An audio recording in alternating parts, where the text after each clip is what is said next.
Welcome to my channel. Don't forget to subscribe and share your comments about the exciting end of the story. The Chronal Echo. Let the story begin. John Davison walked through Neo-Orbit City, gazing up at the sky where hover cars zipped by in neat lanes. The air buzzed with the hum of drones and the chatter of people. Neon signs flashed advertisements, and artificial intelligence billboards greeted passersby warmly. John was tall, with a military stance and sharp brown eyes. He paused at a cafe, ordering his usual. Black coffee, no sugar. The barista, a cheerful android named Lexi, smiled. "Good evening, Mr. Davison. Ready for your night patrol?" "Always, Lexi," John replied, taking his cup and stepping outside. He sipped his coffee, scanning the city. Hover trains glided silently above, and children played in holographic parks. Life seemed perfect, yet John felt a nagging unease. Suddenly, a bright flash lit up the street ahead. People gasped, some screamed. John sprinted toward the source, hand on his sidearm. A disoriented man staggered from a swirling vortex of light. He looked old, worn, and out of place. "Help! They're coming!" the man gasped, collapsing. John knelt beside him. Who's coming?" The man grabbed John's arm with surprising strength. "The Chronarchs, from the future. We have to stop them." His eyes were wild, desperate. John helped him up, glancing around. "Let's get you somewhere safe. What's your name?" "Ethan," the man whispered, his voice trembling. "I'm from the year 3033. John's mind raced. This could be the start of something big, something dangerous.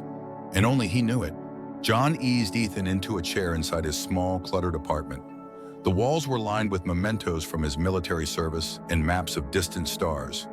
He handed Ethan a glass of water, watching him drink shakily. "Tell me more about these Chronarchs," John urged. Ethan sighed, clutching the glass tightly. "They control time. They change events to weaken us, to make us lose hope." John furrowed his brow. "Why should I believe you?" Ethan met his eyes, and for a moment, John saw the weight of countless battles. "Because if you don't, millions will die. They've done this before in my timeline. We're running out of time." John leaned back, trying to process this. "All right, what can we do?" Ethan's face lit up with a flicker of hope. "We need to unite people, prepare defenses, and disrupt their plans. I have knowledge of their weak points, but we must act fast." Just then, John's communicator buzzed. It was his commander. "Davison, there's been a strange influx of energy in Sector 9. Investigation needed." John nodded. "Understood. On my way." He turned to Ethan. "You stay here. I'll be back soon. Lock the door. Don't let anyone in." Ethan's grip on the glass tightened. "Be careful, John. They might be watching." Stepping out into the night, John felt the weight of Ethan's words. The city looked the same, but he knew now that shadows hid more than just darkness.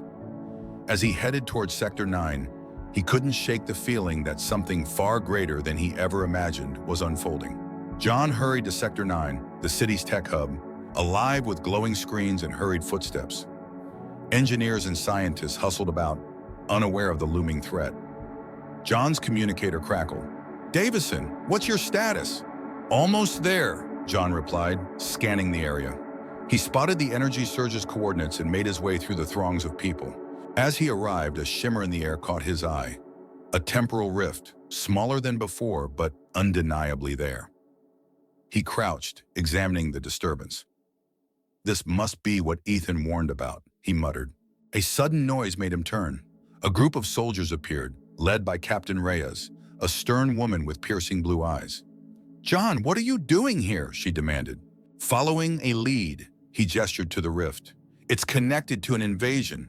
We need to take this seriously." Reyes narrowed her eyes. "And whose authority are you acting on?" "Let's just say a reliable source," John replied, unwilling to divulge Ethan's secret.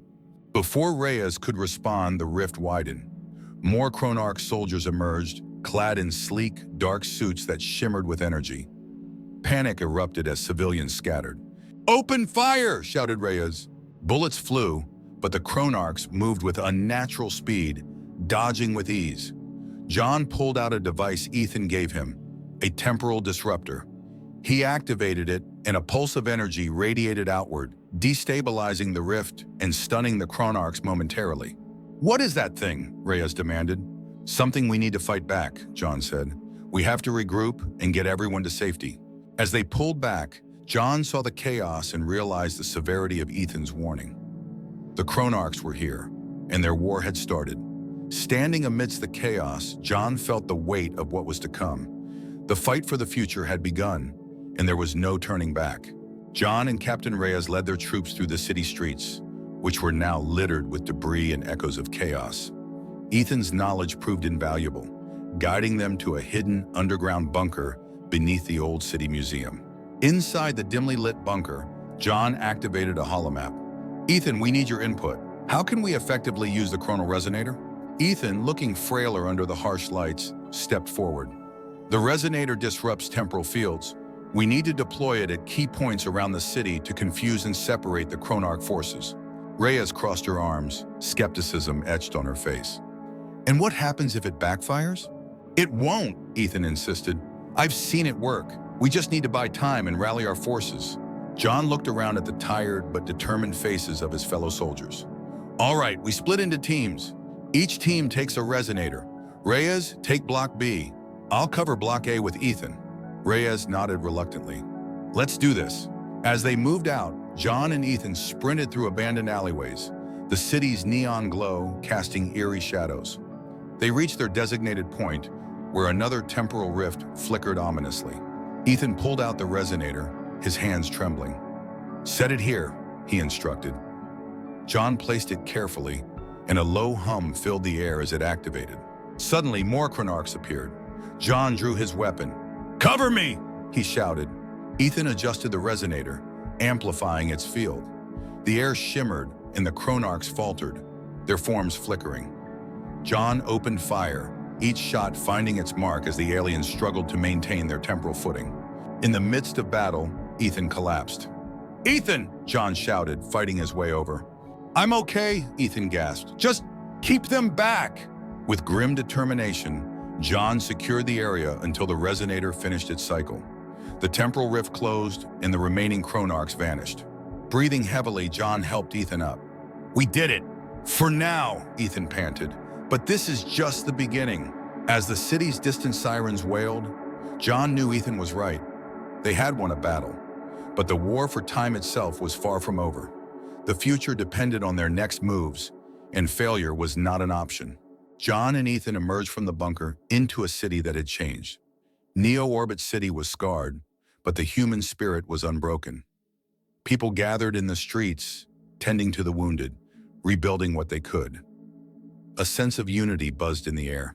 Captain Reyes approached, her face marked with grime and exhaustion. "We've pushed them back, but our scanners show increased activity at the rift sites." Ethan nodded, leaning on John for support. "The Chronarchs won't give up easily. They'll come back stronger." John looked around at the survivors, the makeshift barricades, and improvised weaponry. "Then we need to be ready. We adapt. We learn from today." "Resistance groups have started forming all over the city," Reyes said. "We're coordinating efforts, sharing strategies." Ethan straightened up, his eyes fierce despite his frail body. "We need to disrupt their command center. It's the only way to stop them from opening more rifts." John tightened his grip on his rifle. "Where is it?" "Deep within the old industrial zone," Ethan replied. "It's heavily guarded, but if we can get the resonators there, we can shut it down for good." Reyes nodded, determination flashing in her eyes. "We'll need every available fighter." Plans were quickly laid out. Resistance fighters from every corner of the city gathered, a motley but resolute force. As night fell, they moved, silent shadows converging on the industrial zone. Near their destination, John and Ethan led a small team into an old factory. The air was thick with tension. The Chronarchs' presence was palpable, their time-warping technology humming ominously. They set the resonators, their signals synchronized.